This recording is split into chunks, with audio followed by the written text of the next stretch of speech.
तो स्वागत है आपका जयपुर एजुकेशन चैनल पर। आज हम बात करेंगे सीईटी 2026। इस वीडियो में हम जानेंगे सीईटी यूजी का सिलेबस क्या है, एग्जाम पैटर्न क्या है, किस तरीके से तैयारी करनी है और एग्जाम पेपर में क्वेश्चन कौन कौन से सब्जेक्ट से कितने आते हैं, कौन से सब्जेक्ट को ज्यादा पढ़ना है, कौन से सब्जेक्ट को छोड़ना है और पासिंग क्राइटेरिया कितना है। सबसे पहले हम बात करते हैं सीईटी 2026 की स्नातक स्तर की।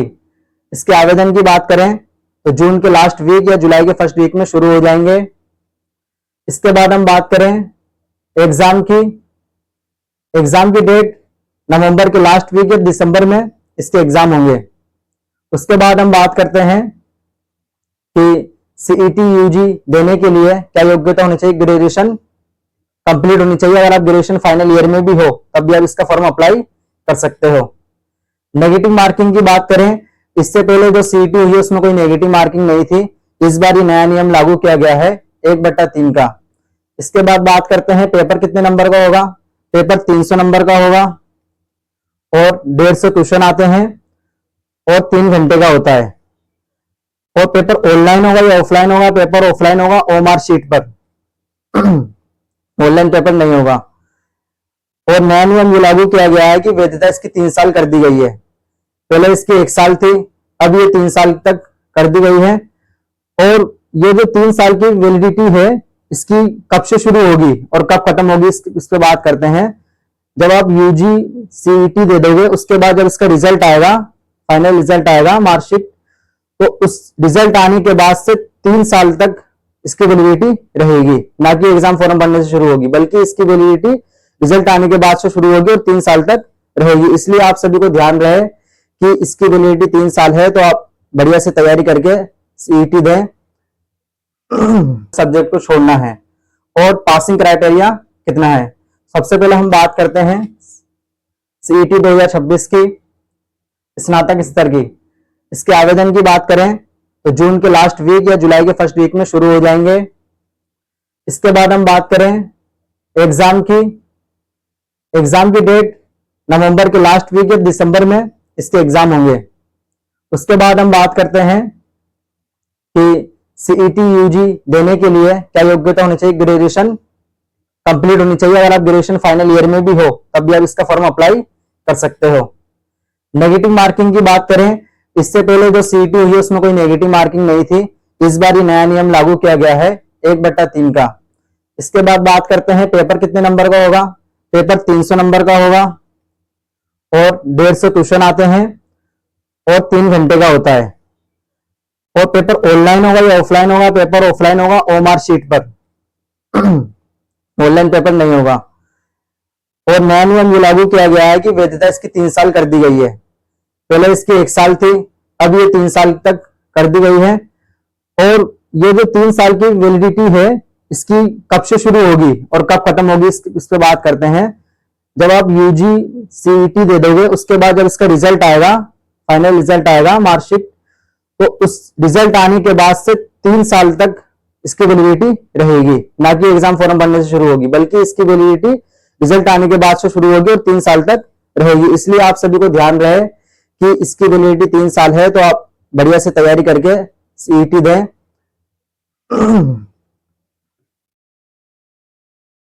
इसके बाद हम बात करते हैं कि जो 15 सब्जेक्ट हैं यूजी में, सीईटी में 15 सब्जेक्ट हैं, तो कौन कौन से सब्जेक्ट से कितने कितने क्वेश्चन आते हैं, कौन से सब्जेक्ट का ज्यादा वेटेज है, किस सब्जेक्ट पे ज्यादा ध्यान देना चाहिए, कौन से सब्जेक्ट छोड़ना चाहिए, इस पर हम बात करते हैं। राजस्थान का इतिहास और कला संस्कृति के 32 से 35 क्वेश्चन आते हैं, तो इस पर हमें ज्यादा ध्यान देना है। क्योंकि अदर जो और भी राजस्थान की गवर्नमेंट जॉब की तैयारी करते हैं उसके अंदर राजस्थान जीके पूछा जाता है, तो इस राजस्थान जीके पे ध्यान देना है। और 32 से 35 क्वेश्चन इसके अंदर आते हैं। और आपका ध्यान रहे कि अब जो पहले क्वेश्चन आते थे उनका पैटर्न अलग था और अब पैटर्न अलग है। राजस्थान भूगोल से 15 क्वेश्चन आते हैं, राजस्थान की अर्थव्यवस्था से 10 क्वेश्चन आते हैं और राजस्थान राज्य व्यवस्था से 9 क्वेश्चन। ठीक है। भारत और विश्व की जो करंट होती है उससे 10 क्वेश्चन आते हैं। और भारतीय अर्थव्यवस्था से 8 क्वेश्चन, भारत का इतिहास व राज्य व्यवस्था से 5 क्वेश्चन। इसके बाद सामान्य विज्ञान से 10 क्वेश्चन आते हैं और गणित और रीजनिंग 12 क्वेश्चन। ये वो सब्जेक्ट है, इसमें अगर आप 1.5 से 2 महीने बढ़िया से पढ़ते हैं तो पूरा कंप्लीट इसमें स्कोर कर सकते हैं। करंट अफेयर्स की बात करें इसमें तो 10 क्वेश्चन आते हैं, हिंदी के 10 क्वेश्चन। ये जो हिंदी है, गणित है, रीजनिंग है, अंग्रेजी है, इनमें बढ़िया से पढ़ के आप कंप्लीट क्वेश्चन से करके आ सकते हो। राजस्थान जो जीके है उसमें आप कितना भी पढ़ लो, प्रॉपर 100 में से 100 क्वेश्चन सही नहीं कर सकते। और अंग्रेजी के अंदर 10 क्वेश्चन आते हैं और कंप्यूटर के अंदर 6 क्वेश्चन। तो आपका ध्यान रहे कि पासिंग क्राइटेरिया क्या है। जनरल कैटेगरी की बात करें तो 40% पासिंग क्राइटेरिया है, 300 नंबर का पेपर है, 150 क्वेश्चन है।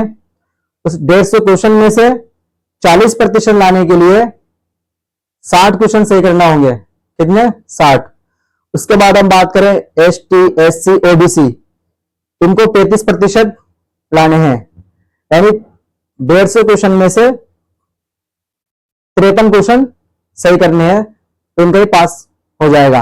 ध्यान रहे कि ये क्वेश्चन, इतने सही क्वेश्चन करना भी अब आसान नहीं होगा क्योंकि नेगेटिव मार्किंग 1/3 हो चुकी है। और दूसरी बात, पेपर अब जिस लेवल का आता था उस लेवल का नहीं बल्कि हार्ड लेवल का आएगा। और इसके बाद हम बात करते हैं कि ये एग्जाम तो हमने देने के बाद कौन कौन सी गवर्नमेंट जॉब में अप्लाई कर सकते हैं।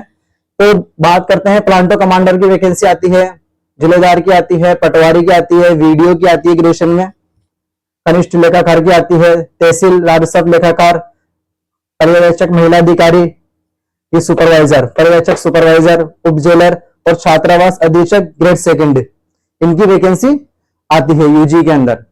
तो ध्यान रहे कि 3 साल की वैलिडिटी है तो उसके अनुसार अपन को तैयारी करनी है ताकि सीईटी देकर अपनी अपनी गवर्नमेंट जॉब की तैयारी करें।